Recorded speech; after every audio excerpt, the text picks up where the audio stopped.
Welcome to prime time debate. తెలంగాణలో ఎన్ని సమస్యలు ఉన్నా అన్నింటికంటే ప్రధానంగా ఫిరాయింపు ఎమ్మెల్యేల అంశం రాజకీయ పార్టీల మధ్య రచ్చగా మారుతుంది. ఓవైపు యూరియా కొరత, మరోవైపు ఫీజు రియంబర్స్మెంట్ లేక రావట్లేదని విద్యాసంస్థలు కాలేజీలు మూసేశారు. ఈ రోజు నుంచి ఆరోగ్యశ్రీ బకాయిలు 2000 కోట్లకు పైగా చేరిపోయాయని ఎల్లుండి నుంచి ఆరోగ్యశ్రీ నెట్వర్క్ హాస్పిటళ్లు మూసేసేందుకు రంగం సిద్ధం చేస్తున్నారు. అటు అంగన్వాడీ కార్యకర్తలు రోడ్డెక్కారు, ఆశా వర్కర్లు రోడ్డెక్కారు. రకరకాల సమస్యలు. ప్రజలు ఇలా సమస్యల్లో ఉంటే రాజకీయ పార్టీల మధ్య మాత్రం ఫిరాయింపు ఎమ్మెల్యేలు వాళ్ళు ఏ పార్టీ వాళ్ళు, కాంగ్రెసా బీఆర్ఎస్ఆ తేల్చుకునే పనిలో పడ్డారు. అటు స్పీకర్ కూడా ఇదే అంశంపై 3 రోజుల్లో వివరణ ఇవ్వాలంటూ బీఆర్ఎస్ ఎమ్మెల్యేలకు ఒక లేఖ రాశారు. ఎందుకంటే ఫిరాయించిన 10 మంది ఎమ్మెల్యేల్లో 8 మంది ఎమ్మెల్యేలకు స్పీకర్ నోటీసులు అందినట్లు తెలుస్తుంది. కడియం శ్రీహరి, దానం నాగేందర్కి ఇంకా స్పీకర్ నోటీసులు ఇవ్వలేదంటున్నారు, వాళ్ళు అందలేదంటున్నారు, వాళ్ళు వివరణ కూడా ఇవ్వలేదు. ఇచ్చిన 8 మంది ఎమ్మెల్యేలు మాత్రం తాము బీఆర్ఎస్లోనే ఉన్నాం, కాంగ్రెస్లో చేరలేదు, తాము కప్పుకున్న కండువాలు కనిపిస్తున్నాయి కదా, కండువాలన్నీ దేవుడి కండువాలని చెప్తున్నారు. ఇంతకు ఎవరిని పిచ్చోళ్ళని చేసే ఉద్దేశంతో ఎమ్మెల్యేలు ఇలా మాట మారుస్తున్నారు. గతంలో చేరిన సందర్భంగా తాము కాంగ్రెస్లో చేరుతున్నాం, నియోజకవర్గ అభివృద్ధి లక్ష్యం, రేవంత్ రెడ్డి పాలన బాగుంది, రేవంత్ రెడ్డి నాయకత్వాన్ని బలపరుస్తాం అని చెప్పారు. కాంగ్రెస్ నేతలు కూడా మా ప్రభుత్వాన్ని కూలుస్తామంటే చూస్తూ ఊరుకుంటామా, అందుకే కలుపుకుందాం 10 మందిని చాలా సందర్భాల్లో చెప్పారు. ఇప్పుడు మాత్రం మాట మారుస్తున్నారు. వాళ్ళు మా పార్టీలో చేరలేదని కాంగ్రెస్ నేతలు అంటారు. తాము బీఆర్ఎస్లోనే ఉన్నాం, కాంగ్రెస్లో చేరలేదని ఆ కండువాలు కప్పుకుంటున్న ఎమ్మెల్యేలు చెప్తారు 8 మంది. కడియం, దానం ఇంకా రియాక్ట్ కావాల్సి ఉంది. వాళ్ళిద్దరిది ఏం జరుగుతుంది అనేది సెపరేట్ టాపిక్. మిగిలిన 8 మంది విషయం మనం చర్చిస్తున్నాం. దానికి సంబంధించి వాళ్ళు బీఆర్ఎస్లోనే ఉన్నారట, దీనికి మీరు వివరణ ఇవ్వండి అంటూ స్పీకర్ నోటీసులు ఇచ్చారు బీఆర్ఎస్ ఎమ్మెల్యేలకి. ఈరోజు వాళ్ళంతా వెళ్ళి స్పీకర్ని కలిశారు. 3 రోజులే గడువు ఇవ్వడం ఏంటి, మాకు కొంత సమయం కావాలంటే అది కుదరదన్నారని చెప్తున్నారు. మొత్తానికి వివరణ కూడా ఇచ్చేశారు. వాళ్ళు పార్టీ మారారు, దానికి ఎవిడెన్స్లు ఇవన్నీ సాక్ష్యాలు చూపించారు, వాళ్ళు మాట్లాడిన మాటలు చూపించారు. ఇంత ఎవిడెన్స్ ఉన్నా ఇప్పుడు స్పీకర్ ఏం చేయబోతున్నారు? సుప్రీంకోర్టు ఇచ్చిన డైరెక్షన్ ప్రకారమైన స్పీకర్ సరైన నిర్ణయం తీసుకుంటారా? ఏం జరగబోతుంది? ఫిరాయింపుకు ముగింపు ఏమైనా స్పీకర్ ఇస్తారా అనే చర్చ కూడా ఉంది. తెలంగాణలో ఉన్న ఇప్పుడే చెప్పుకున్నాం ఫీజు రియంబర్స్మెంట్, అదేవిధంగా ఆరోగ్యశ్రీ 2 ప్రధాన ఇష్యూస్గా ఉన్నాయి. వాటిపైన కూడా మాట్లాడదాం. ముందు ఈరోజు స్పీకర్ను కలిశారు బీఆర్ఎస్ పార్టీ ఎమ్మెల్యేలు, ఆ తర్వాత మాట్లాడారు. ఇంతకుముందు కేటీఆర్ కూడా నిన్న ఒక సవాల్ చేశారు. ఉప ఎన్నికలు 10 చోట్ల ఉప ఎన్నికలకు దమ్ముంటే రండి అంటూ కాంగ్రెస్ పార్టీకి సవాల్ చేశారు. నిజానికి కాంగ్రెస్ పార్టీ ఎందుకు ఇలా వ్యవహరిస్తుంది అంటే పార్టీ కానీ ఆ ఎమ్మెల్యేలు కానీ ఉప ఎన్నికల భయంతో ఈ రకంగా చేస్తున్నారా, లేకుంటే ఇంకా కొద్ది రోజులు ఆగితే మిగిలిన 9 మందో 10 మందో వచ్చేస్తే 2/3 మెజారిటీ వస్తుంది, బీఆర్ఎస్ను విలీనం చేసుకోవచ్చు అనేది ఏమైనా కాంగ్రెస్ వ్యూహమా? అలా ఇంకెన్నాళ్ళు ఆగుతారు? ఎన్నాళ్ళకి వాళ్ళకు 2/3 మెజార్టీ కాంగ్రెస్లో బీఆర్ఎస్ విలీనానికి సరిపడే సంఖ్యాబలం వస్తుంది? ఇదే అంశంపై చర్చించే ముందు మాకు డిబేట్లో జాయిన్ అవుతున్నారు. ఈ చర్చలో కాంగ్రెస్ పార్టీ నుంచి ఆ పార్టీ ప్రభుత్వ విప్ వేములవాడ ఎమ్మెల్యే ఆది శ్రీనివాస్ గారు, అదేవిధంగా బీఆర్ఎస్ నుంచి ఆ పార్టీ ఎమ్మెల్సీ తక్కలపల్లి రవీంద్రరావు గారు కూడా మనతో జాయిన్ అవుతున్నారు. రవీంద్రరావు గారు, ఆది శ్రీనివాస్ గారు, డిబేట్లోకి వెళ్లే ముందు నిన్న కేటీఆర్ ఏమన్నారు, ఈరోజు స్పీకర్ని కలిసిన తర్వాత జగదీశ్వర్ రెడ్డి ఏమన్నారు, అదే సమయంలో ఈ ఫిరాయింపులపై నాతోనే నిన్న ఇంటర్వ్యూలో పీసీసీ చీఫ్ మహేష్ కుమార్ గౌడ్ కూడా ఏమన్నారో ఒకసారి చూద్దాం. రేవంత్ రెడ్డి గారు 2 ఏళ్లలో నీ పార్టీ నీ ప్రభుత్వం ఏదో పొడిసింది అని నువ్వు అనుకుంటే దమ్ముంటే నీ భాషలో చెప్తున్నా, నాకు భాష ఇట్లా మాట్లాడు ఇష్టం ఉండదు, కానీ రేవంత్ రెడ్డికి ఈ భాషలో చెప్తేనే అర్థమవుతుంది అని తెలుసు.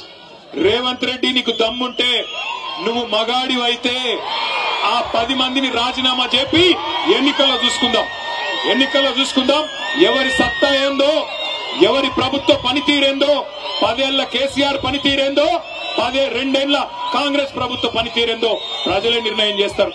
ఉమ్మడి మహబూబ్ నగర్ జిల్లాలో ఒకటే ఒక్క ఎమ్మెల్యే మా పార్టీ నుంచి నీ పార్టీలోకి వచ్చినాడు గద్వాలలో. ఇక్కడనే గద్వాల తేరు మైదానం నుంచి నేను సవాల్ చేస్తా ఉన్నా, రాజీనామా చేయి, ఎలక్షన్ కు రా, ఎవరేందో ఎవరి సత్తా ఏందో గద్వాల తాలూకా ప్రజలు నిర్ణయిస్తారని చెప్తా ఉన్నా. మీ వ్యక్తిగత ప్రయోజనాల కొరకు నమ్ముకున్న వాళ్ళని నమ్ముకొని చెడ్డ పని చేసిందే కాక ఇంకా తప్పించుకుందామని, దాంట్లో నుంచి ఏదో టెక్నికల్ అంశాలతో తప్పించుకుందామని, ఎన్ని రోజులు వీలైతే అన్ని రోజులు వెంటిలేటర్ మీద కొనసాగుదామని ఒక ప్రయత్నం చేస్తున్నారు. మీరు ఎన్ని చేసినా తప్పించుకోలేరు. తప్పకుండా దొరికిపోయిన దొంగలు మీరు, అందులో సందేహం ఏం లేదు. తప్పకుండా మీ ఎన్నికలు రద్దు అవ్వడం ఖాయం, ఉప ఎన్నికలు రావడం ఖాయం. దాంట్లో ప్రజలు మిమ్మల్ని శాశ్వతంగా రాజకీయాల నుంచి దూరం అయ్యేంత పద్ధతిలో తీర్పులు ఇవ్వడం కూడా ఖాయం.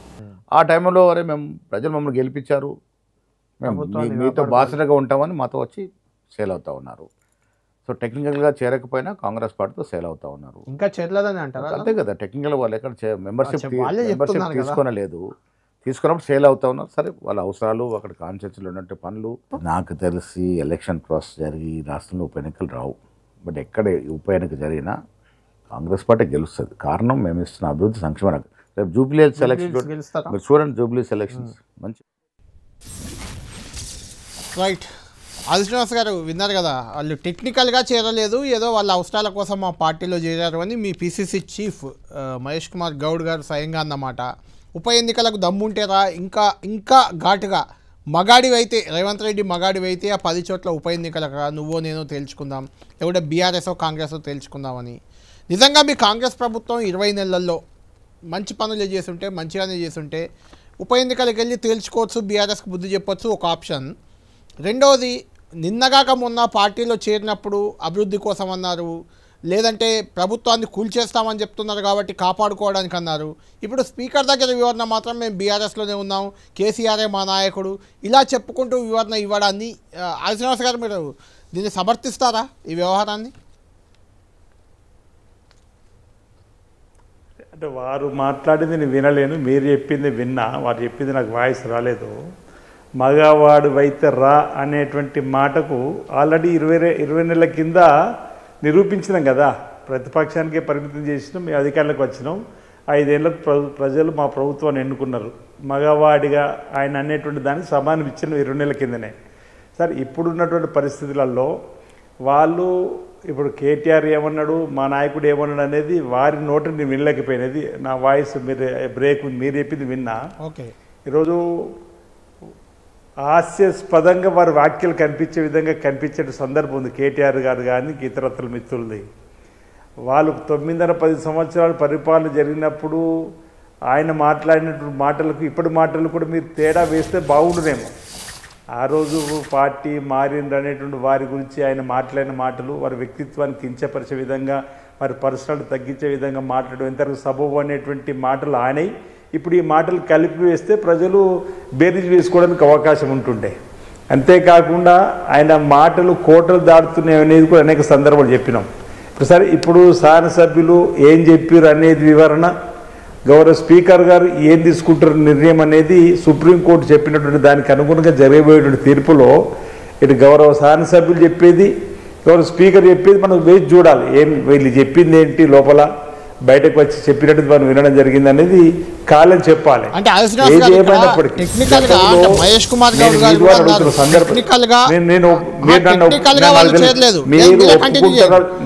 కంటిన్యూ చేయండి. టెక్నికల్ గా వాళ్ళు చేరలేదు పార్టీలో, అందులో అనుమానం ఏం లేదు. కాంగ్రెస్ పార్టీలో టెక్నికల్ గా చేరలేదు, కానీ నైతికంగా వాళ్ళే మేము ప్రభుత్వాన్ని బలోపేతం చేయడానికి, మా నియోజకవర్గాలను అభివృద్ధి చేసుకోవడానికి చేరామని ఎమ్మెల్యేలు 10 మంది 10 సందర్భాల్లో కాదు పలు సందర్భాల్లో చెప్పారు. ఇప్పుడు వాళ్ళు వివరణలో మాత్రం తాము కాంగ్రెస్లో చేరలేదు, బీఆర్ఎస్లోనే ఉన్నాము, అభివృద్ధి కోసం అని వెళ్ళి కలిస్తే కండువా కప్పారు, ఇలా మాట్లాడుతుంటే అంటే జనం పిచ్చోళ్ళ ఆ మాటలు నమ్ముతారా? టెక్నికల్గా వాళ్ళు చేరకపోవచ్చు, టెక్నికల్గా వాళ్ళ మీద యాక్షన్ ఉండకపోవచ్చు. గతంలో బీఆర్ఎస్ వాళ్ళు కూడా అదే తప్పు చేశారు, మీరు అదే చేద్దాం అనుకుంటున్నారా అని? లేదు, ఇప్పుడు తప్పు మేము చేస్తామనుకోవడము, వాళ్ళు తప్పు చేసిన సేపు సరిపెట్టడం కాదు ఇక్కడ అనేది. గతంలో సత్యేందర్ రెడ్డి గారు కాంగ్రెస్ పార్టీ గుర్తు మీద గెలిచి ఏకంగా మంత్రి పదవిని, తలసాని శ్రీనివాస్ గారు సైకిల్ గుర్తు మీద గెలిచి ఏకంగా మంత్రి పదవి పొందిన సందర్భము. ఇంచుమించు వాళ్ళు 9 ఏళ్లలో 60 మందిని పార్టీ మార్చినప్పుడు ప్రజాస్వామ్యాన్ని అపహాస్యం పాలు చేసిన వాళ్ళు ఇప్పుడు మాట్లాడడం అనేటువంటి మాట నేను చెప్పే ప్రయత్నం చేసింది ఇంతకుముందు. ఇప్పుడు కూడా నేను సమర్థించకపోవడం అనేది పక్కన పెడతాం. మీరే అంటున్నారు వాళ్ళు మన నియోజకవర్గాల అభివృద్ధి కోసం గౌరవ ముఖ్యమంత్రి గారు కలిసినామని చెప్పని, మా అభివృద్ధి కోసం ఈ ప్రభుత్వానికి సందర్భాన్ని బట్టి కలిసేటువంటి సందర్భంలో నిలబడ్డమనేటువంటి మాట వాళ్ళు చెప్పినట్టు చెప్తున్నారు. ఇప్పుడు నేను అసెంబ్లీలో ఉన్నప్పుడు ఒక మాట, మేము 38 మంది బీఆర్ఎస్ ఎమ్మెల్యేలు ఉంటే మాకు సమయాన్ని అదే విధంగా ఇవ్వాలి కదా అని చెప్పి బీఏసీలో వాదించారు వాళ్ళు. అసెంబ్లీలో కూడా మీకు సమయం ఎక్కువ ఇచ్చిన ఉంటే మా సంఖ్య 38కి అనుగుణంగా ఇస్తారు కదా అని చెప్పిన మాట అన్నారు. అంటే వాళ్ళు కూడా 10 మంది వేరని ఎక్కడ కూడా చెప్పలేరు. మా సంఖ్య అసెంబ్లీలో 38 మంది అని చెప్పేటువంటి సందర్భాన్ని కూడా మీరు అసెంబ్లీ రికార్డులో చూడొచ్చు. బీఆర్ఎస్ సంబంధించిన కేటీఆర్ కానీ, హరీష్ రావు కానీ, ప్రశాంత్ రెడ్డి గారు కానీ పలుసార్లు మాట్లాడినప్పుడు మీ పార్టీ సభ్యుల సంఖ్యకు అనుగుణంగా మీకు సమయం ఇచ్చిస్తున్నామని చెప్పంటే స్పీకర్ గారిని వారిని అడిగిన సందర్భం మా బీఆర్ఎస్ పార్టీ 38 మంది సభ్యులకు అనుగుణంగా మీరు సమయాన్ని ఇవ్వాలి అని అసెంబ్లీ రికార్డు కూడా వాళ్ళు అన్నటువంటి సందర్భం. మరి దానికి వాళ్ళు ఏం సమాధానం చెప్పాలి? మీరు వాళ్ళని కూడా అడగవలసిన సందర్భం. ఇక్కడ ఈ ఎపిసోడ్ అంతా ఇప్పుడు సుప్రీంకోర్టుకు బీఆర్ఎస్ పార్టీ వెళ్ళింది. సుప్రీంకోర్టు ఇచ్చినట్టు సూచనలు గౌరవ స్పీకర్ గారు పాటిస్తున్నారు. వీరికి నోటీసులు ఇవ్వడం జరిగింది. ఆ నోటీసులకు అనుగుణంగా వారు జవాబులు ఇవ్వడం జరిగింది. ఆ జవాబులకు అనుగుణంగా గౌరవ స్పీకర్ గారు ఏం నిర్ణయం తీసుకుంటారో మనం వేచి చూడాలి. అంతే తప్ప ఇప్పుడు ఈ రోజు వాళ్ళు తప్ప వీళ్ళు ఒప్పని చెప్పి నిర్ణయం చేసుకోవడానికి మీరు నేను న్యాయ నిర్ణేతలం కావు. అటు సుప్రీంకోర్టు ప్రజలు అల్టిమేట్ గా న్యాయ నిర్ణేతలు ప్రజలే న్యాయ నిర్ణేతలు ఉంటారు అల్టిమేట్ గా చివరికి. తప్పనిసరిగా ప్రజలే న్యాయ నిర్ణేతలు ఉంటారు. జరుగుతున్నటువంటి గతంలో జరిగిన ఎపిసోడ్ చూస్తారు, ఇప్పుడు జరుగుతున్న ఎపిసోడ్ చూస్తారు. ఈరోజు వాళ్ళంతా కూడా ఈ ప్రభుత్వం 3 రోజులకి కోలుద్ది కాలుద్ది అని చెప్పించినటువంటి వాళ్ళు ఏం జరగలేక వాళ్ళు చేసేటువంటి సందర్భాలు కూడా ప్రజలు చూస్తున్నారు.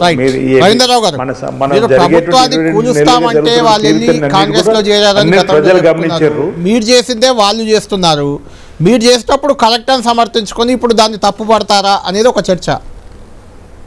ఇప్పుడు కళ్యాణ్ గారు ఊరికే పాత విషయాలు మీరు తోడతారు. దానికి అనేక సార్లు వివరణ కూడా ఇచ్చినాం, చర్చ కూడా జరిగింది.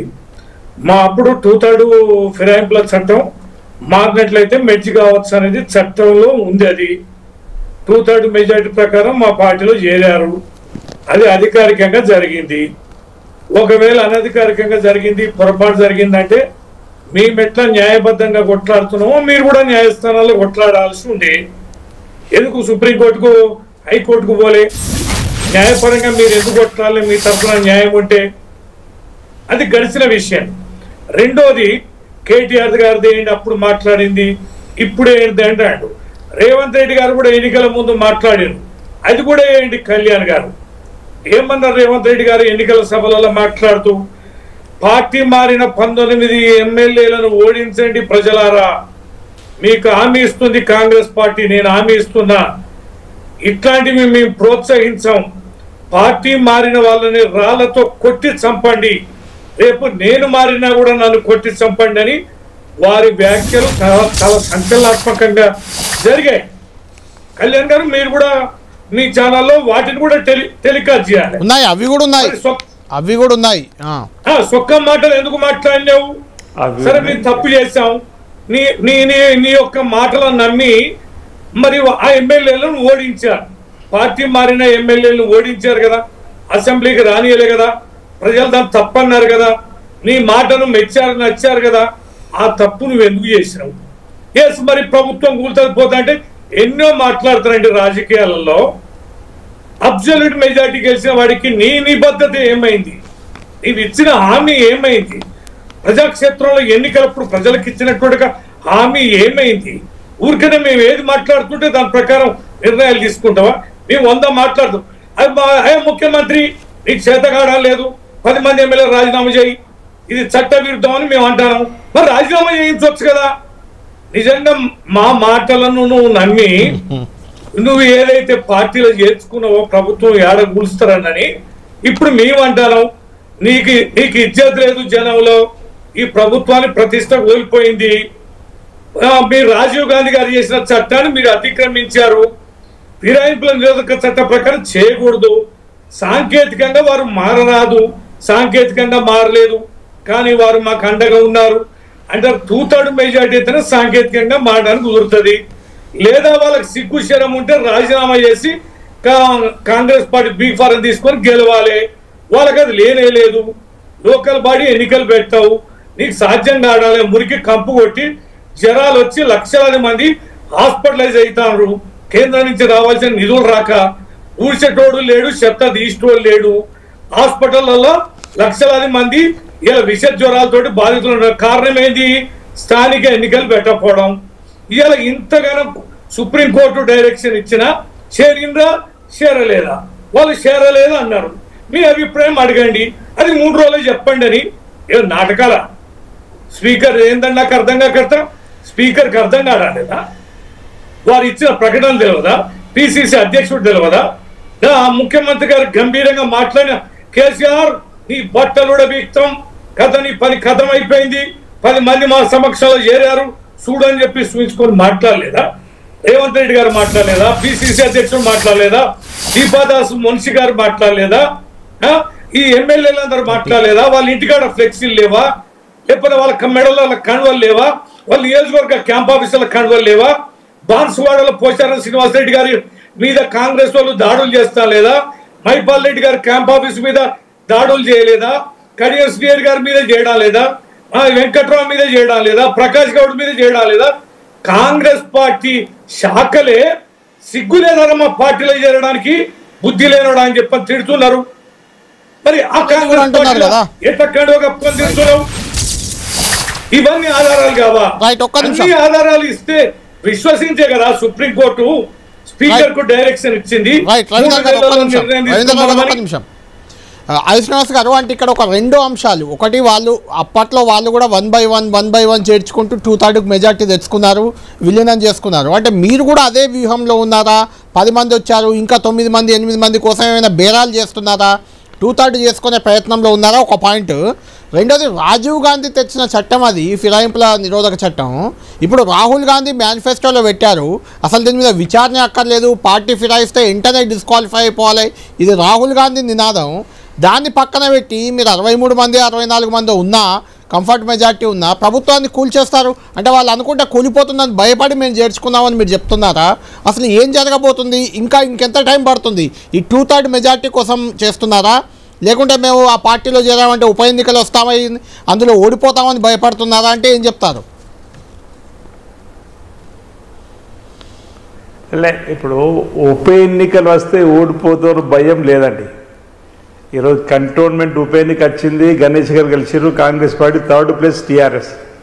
రేపు జూబ్లీ ఎన్నికలు రాబోతున్నాయి, ఏ ప్లేసో బీఆర్ఎస్ పార్టీ ఆలోచన చేయాలి. ఈరోజు ఉప ఎన్నికల కోసం మేము భయపడేటువంటి కార్యక్రమం కాదు. మరొకటి, రవీంద్రన్ ఒక మాట అన్నాడు, వాళ్ళకి ఇజ్జత్ ఉందా, సిగ్గు శరం ఉందా, లేకపోతే రాజీనామా చేయాలి, కాంగ్రెస్ పార్టీ తిడుతున్నారని చెప్పని. అబ్సల్యూట్ మెజార్టీ ఉన్న తర్వాత ఇది ఎందుకు చేయడం, ఎందుకు భయపడుతున్నారని. 2018లో మీకు 80 సీట్లకు పైకి వచ్చిన తర్వాత మా బట్టి విక్రమార్క సిఎల్పి నాయకుడు ఉండకుండా చేయడానికి కోసం మీరు చేసినటువంటి ఘనకార్యం మర్చిపోయారని అడుగుతున్నా. 82 సీట్లు అంటే ఇప్పుడు మీకు వచ్చినాయి. ప్రతిపక్షం అనేది ఉండకూడదు, మొత్తం అధికార పక్షమే 100 సీట్లు. ఏం మాట్లాడతారు? ఆనాడు సిగ్గు శరము లజ్జ మానం పెట్టిపోయింది ఉంటున్నాం మీ వైపు. 80 సీట్ల పైకి వచ్చిన తర్వాత ప్రతిపక్ష పార్టీ ఉండకూడదు చేసినటువంటి మీ వైనం పెట్టిపోయింది ఉంటున్నా. వెనుకకి తిరిగి చూసుకోండి. మాకు 1,000 చూపిస్తే 4,000 మీ వైపు ఉంటాయి. ఈరోజు మీ రేవంత్ రెడ్డి గారు అన్నాడు అంటుండవు, అంతకుముందు కేసీఆర్ ఏమన్నాడు, అంతకుముందు ఉంటాయి. ప్రజలు అన్ని గమనిస్తారు. సందర్భాన్ని బట్టి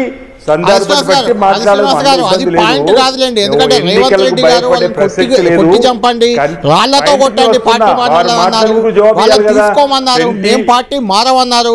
రాజశేఖర రెడ్డి కూడా 10 మంది సిగ్గు శరవు లజ్జ మానవం అని చెప్పినట్టు సంకేతం వెళ్ళిన తర్వాత నీ కూడా అప్పటి వారికి సిగ్గు శరవు లజ్జ మానం ఏమైందని నీ అడగచ్చు కదా. ఆ రోజు ఉప ఎన్నికలు భయపడవా అన్న? వారు మాట్లాడిన మాటలు సహేతుకం అయితే మేము సహేతుకం మాట్లాడతాం. మాట ఇవ్వకపోతే మాకు మీ ప్రజలలో తప్పుడు ప్రజల్లో ఎన్నికల సందర్భంలో సందర్భాన్ని బట్టి TRS party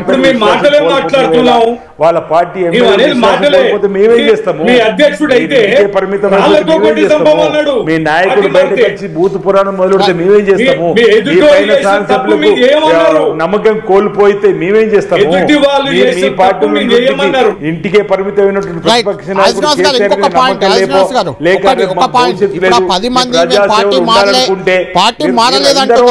Kalyan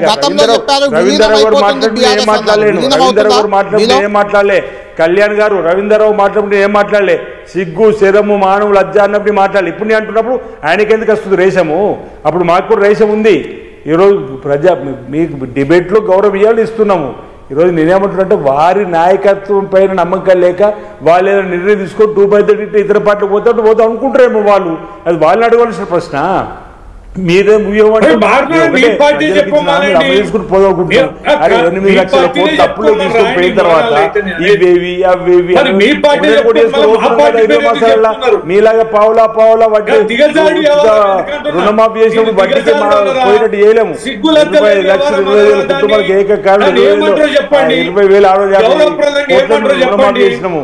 ఆడతలకు RTC bus ఉచిత ప్రయాణం కలుసుకున్నందుకు ఉచిత కరెంట్ ఇచ్చినాము. ఈ రోజు సన్న బియ్యం ఇచ్చిన 10 ఏళ్ళ 10 కార్డు ఇవ్వలేరు. మీరు రేషన్ కార్డులు డబుల్ బెడ్రూమ్లు ఇవ్వలేరు ఊళ్ళే. మేము ఈ రోజు ఇందిరా మిల్లు ఇస్తున్నాం. ఎన్నికలకు ముందు ఇప్పుడు కూడా మేము మీ సవాలు విసురుతున్నాం. మీకు డబుల్ బెడ్రూమ్ లేని ఊర్లను మేము చూపిస్తాం. మీరు ఓటాడుకుంటుండండి. ఇందిరా మిల్లు లేని ఊరు చూపించండి, మేము ఓటాడుకుంటున్నాం. ఇలాంటి సవాలు స్వీకరించి ముందుకోవాలి. కానీ ఇంకిదేది అదేది వీలేదు సంపాదించి పెట్టిపోయినట్టు 8 లక్షల కోట్ల అప్పు ఆనాడు 70 వల్ల నెలకు 6,000 వడ్డీ కడుతున్నాం. మా బట్టి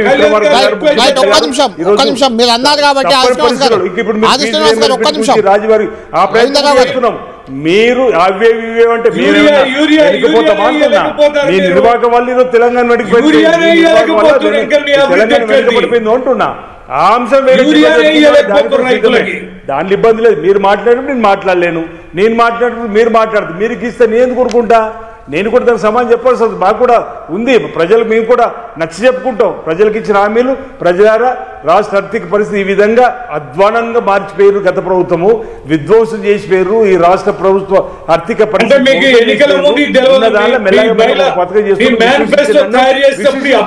ప్రజలు నమ్ముతున్నారు మమ్మల్ని. ఈ రోజు బరాబరించుకుంటాం. కాంగ్రెస్ బరాబర్ ఇదేం లేదు. మీరు అన్ని మీరు నిరుద్యోగ వృత్తి ఇవ్వలేరు. ఆ రోజు డబుల్ బెడ్రూమ్ కట్టి ఇవ్వలేరు. ఇంటికో ఉద్యోగం ఇవ్వలేరు. ఒక్క నిమిషం. ఇప్పుడు సరే ఆ విలీనము లేకుంటే ఆ పార్టీ ఫిరాయింపు ఎమ్మెల్యేలపై చర్యలు అవన్నీ మీ రాజకీయాలు, కాంగ్రెస్ బీఆర్ఎస్కి సంబంధించిన అంశం, అది రాజకీయ అంశం. దానిపై ప్రజల తీర్పు వచ్చే ఎన్నికల్లో ఎలా ఉంటుందో మనం చూద్దాం. అయితే కొన్ని సమస్యలు కూడా చాలా పెద్ద సమస్యలు. అంటే ఇప్పటికే ఆల్రెడీ ఫీజు రియంబర్స్మెంట్ వస్తలేదని ఈ రోజు నుంచి కాలేజీలు బంద్ చేశారు. దానికి కౌంటర్గా మీరు విద్యార్థుల అకౌంట్లలోనే డబ్బులు వేస్తాం, కాలేజీల సంగతి ఏందో చూస్తామని ప్రభుత్వం హెచ్చరిస్తుంది. ఎల్లుండి నుంచి ఆరోగ్యశ్రీ 2,000 కోట్ల బకాయిలు మీరు కాంగ్రెస్ పార్టీ అధికారంలోకి వచ్చే నుంచి బకాయిలు ఉన్నాయని వాళ్ళు ఆరోగ్యశ్రీ నెట్వర్క్ హాస్పిటల్ ఎల్లుండి నుంచి ఆరోగ్యశ్రీ ఉండదు, ఈహెచ్ఎస్ ఉండదు, జర్నలిస్ట్ హెల్త్ స్కీమ్ కూడా ఉంది అందులోనే, అది ఉండదని చెప్తున్నారు. ప్రధానంగా ఈ 2 సమస్యలు, దిక్కు హాస్పిటల్ బంద్, మరొక దిక్కు విద్యా సంస్థలు బంద్. హరీష్ రావు ఒక ట్వీట్ చేశారు, ఫీజు రియంబర్స్మెంట్ బిల్లులు ఆపేయడంతో కాలేజీలు బంద్, విద్యార్థులకు నిరుద్యోగ వృత్తి బంద్, జాబ్ క్యాలెండర్ బంద్, నోటిఫికేషన్లు బంద్, నిధులు లేక గ్రామాల్లో పారిశుద్ధ్యం బంద్, రైతులకు రుణమాఫీ బంద్, పంట బోనస్ బంద్, ఇట్లా అన్నీ పెట్టారు. లాస్ట్కు మీ డ్రామాలను బంద్ చేసే రోజులు దగ్గరలోనే ఉన్నాయని ఒక కామెంట్ అది ఇప్పుడే ఒక ట్వీట్ చేశారు. అంటే ఈ ముఖ్యంగా విద్యా సంస్థలు హాస్పిటళ్ళ బంద్ని ఎలా చూస్తున్నారు శ్రీనివాస్ గారు? దీన్ని ఏమన్నా సొల్యూషన్ తెస్తారా దీనికి ఇవాళ రేపట్లో? ఎందుకంటే చాలా ఇబ్బందులు ఎదురవుతాయి కదా ముందు. అవును, తప్పనిసరిగా అత్యవసర సేవలకు సంబంధించినట్టు ఈ అంశంలో రాష్ట్ర ప్రభుత్వం గౌరవ ముఖ్యమంత్రి రేవంత్ రెడ్డి నాయకత్వంలో చర్చలు జరుగుతాయి, జరగబోతాయి. వారికి సంబంధించినటువంటివి మేము కూడా అనేక సందర్భాలు చెప్పడం జరిగింది. ఈరోజు ఫీజు రీఎంబర్స్మెంట్ పథకానికి సంబంధించి గత ప్రభుత్వం 4 సంవత్సరాలు ఇవ్వకపోవడం వల్ల 6,000 కోట్లు ఇంచుమించు బకాయి పెట్టిపోయినటువంటి సంగతి ఇంతకుముందు ఒక ప్రెస్ మీట్ కూడా చెప్పిన. ఈరోజు ఫీజు రీఎంబర్స్మెంట్ గత ప్రభుత్వం నుంచి కూడా బకాయి ఉంటూ వస్తుంది. అయినా వాటిని చెల్లించవలసిన బాధ్యత ప్రభుత్వం పైన తప్పనిసరిగా చెల్లిస్తుంది. ఈరోజు రాష్ట్ర ఆర్థిక పరిస్థితిని బట్టి విద్యాసంస్థ యజమానులతో మాట్లాడడం జరిగింది. ఈ రోజు కూడా ఏదైతే బంద్కు సంబంధించిన అంశాలు కూడా చర్చ జరిగినప్పుడు ఈరోజు యాజమాన్యాలకు నేరుగా ఇవ్వవచ్చు, లేదు విద్యార్థి తల్లిదండ్రులు కూడా నేరుగా పంపడానికి అవకాశం ఉంటుంది. అందులో తప్పు వ్యత్యాసం పట్టడానికి అవకాశం లేదు. ఇతర రాష్ట్రాలు కూడా కొన్ని సందర్భాల్లో జరిగినాయి. కాబట్టి దాని కొలికి వచ్చే అవకాశం ఉంటుంది. మాకు విద్యా సంస్థల మీద ఎలాంటి కోపం లేదు. విద్యా సంస్థలకు మా మీద కూడా ప్రభుత్వం మీద కోపం ఉందని అనుకోలేను. కానీ వారి యొక్క సంస్థ నడవాలి కాబట్టి మా బకాయిలు చెల్లించాలని చెప్పి కోరే విధానంలో వారు ముందుకు వచ్చే క్రమంలో అంటే వారు ఇప్పటికే 2-3 సార్లు అడిగిన తర్వాత ఈ ప్రభుత్వం కూడా దిగవచ్చి ఫీజు రీయింబర్స్మెంట్ వేస్తున్న సందర్భం కూడా మనం అనేక సందర్భాలు చూసినాం. కాబట్టి వారు కూడా కొంచెం ఓపికతో ఉండాలి. రాష్ట్ర ఆర్థిక పరిస్థితిని బట్టి వారు కూడా సహకారం అందించారు. ఈరోజు చర్చలు జరిగినాయి కాబట్టి ఫీజు రీయింబర్స్మెంట్ కూడా ఇచ్చేటువంటి కార్యక్రమం చేస్తాం. గత ప్రభుత్వం ద్వారా వచ్చిన బకాయిలను కూడా గుర్తించుకొని వారు కోరేటువంటి కార్యక్రమం చేస్తూ ఉన్నాం. దాంతోపాటు అత్యవసర వైద్య సేవలకు సంబంధించి నెట్వర్క్ సేవలు సరే వాళ్ళు అడగడం జరిగింది. దానికి సంబంధించి కూడా డబ్బును ఇచ్చేటువంటి ఏర్పాటు ఎప్పటికప్పుడు చేస్తూ ఉన్నాం. సీఎం రిలీఫ్ ఫండ్ కూడా మీరు సీఎంఆర్ఎఫ్ చెక్ చూడండి, గత ప్రభుత్వానికి ఈ ప్రభుత్వం మొదటి సంవత్సరంలోనే 110% ఇంచుమించు ఎక్కువ ఇచ్చారు. 860 కోట్లు ఏది ఇచ్చారు గత ప్రభుత్వం. లాస్ట్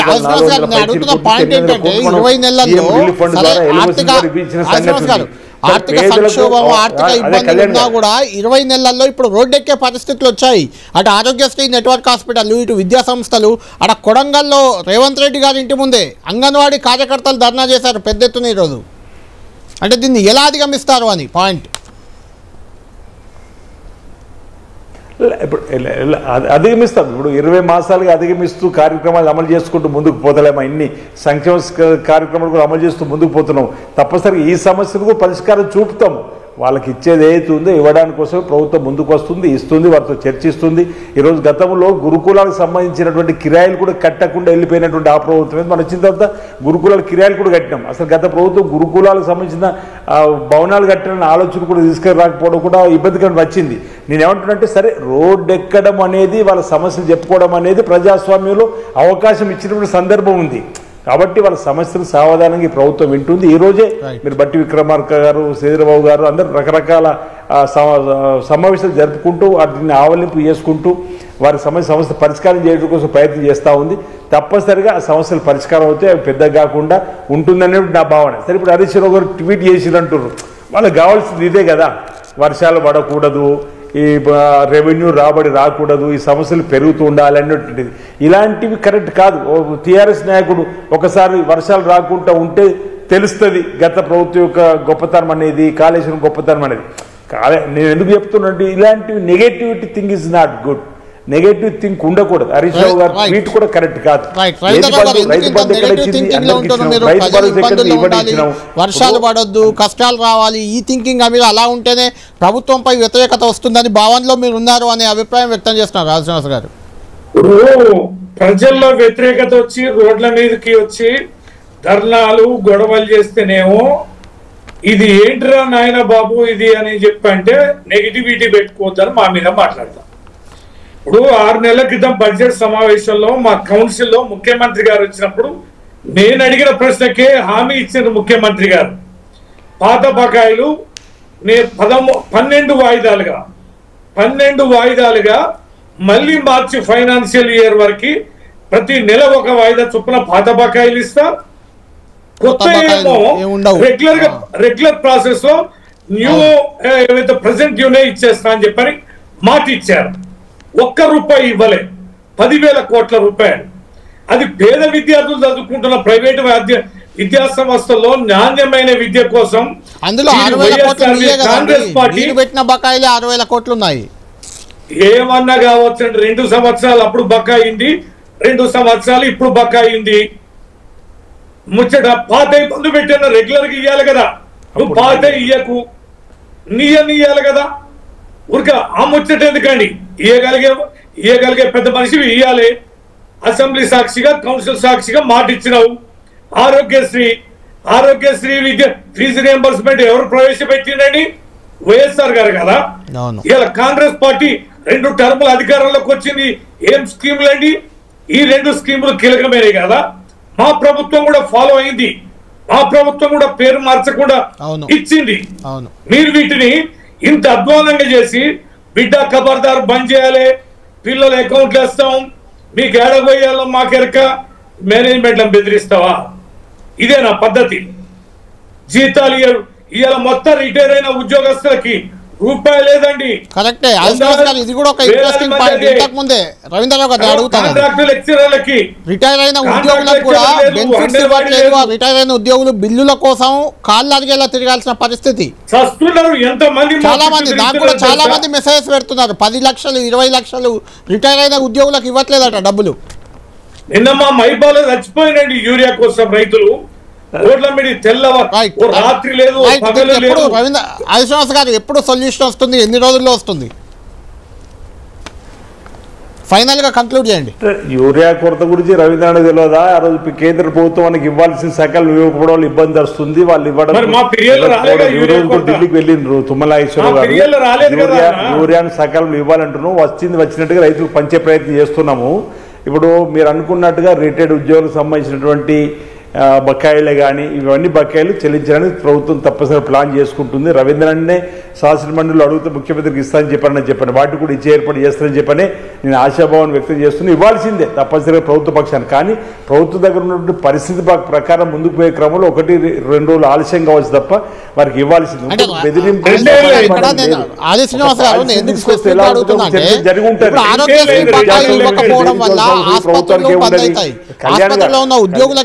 పేషెంట్లకు ఇబ్బంది, ఇటు విద్యా సంస్థలు మూలపడితే విద్యార్థులకు ఇబ్బంది, యాజమాన్యాలకు ఇబ్బంది. అది ఎలాగూ అంటే ఆ 2 స్కీమ్స్ మీదే కదా, ఆరోగ్యశ్రీ మీదే, ఫీజు రియంబర్స్మెంట్ మీదే.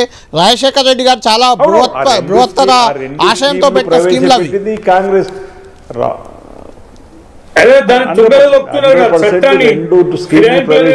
కాంగ్రెస్ పార్టీ ప్రభుత్వమే పేదలకు ఉపయోగపడే స్కీమ్ తీసుకొచ్చింది కాంగ్రెస్ పార్టీ.